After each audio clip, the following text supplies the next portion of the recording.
There was a picture of Olivia de Havilland, and Yes. I was saying she's 101.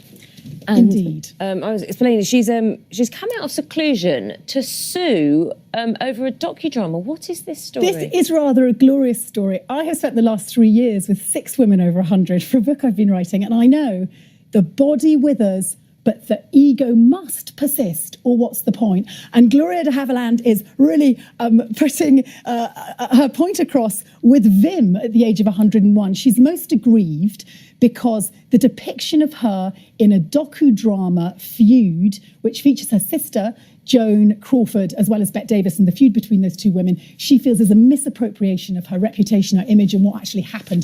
They refer in this docudrama, played incidentally she is by Catherine Zeta-Jones, they refer to her calling her sister the word we'd use for a female dog.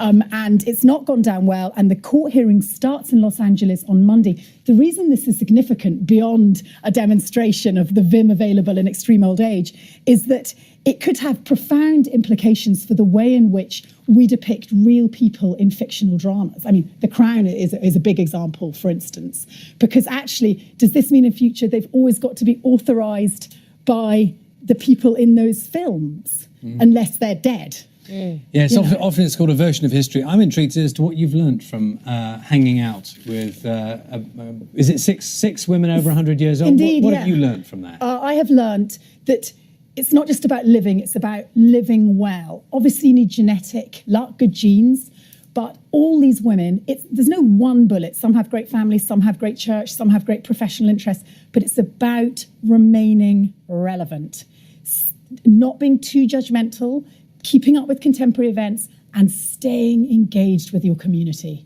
And you will be rewarded in extreme old age if you stay engaged with your community. And of course, once you're 100, that means with a community 10, 20, 30, 40, 50 years younger than you. I've learned a huge amount. And also not to look at what you don't have, but to be grateful for what you have. Of course. Because as you get older, there is loss. So you have to hold on to what you have. Interesting. On that philosophical thought, I think we're done. You're done? I was going to go to another oldie, no time. Another time. We're going to go talk, though, to Matt Tebbett, who's taking over on BBC One at 10 o'clock with Saturday Kitchen. Morning, Matt. You know,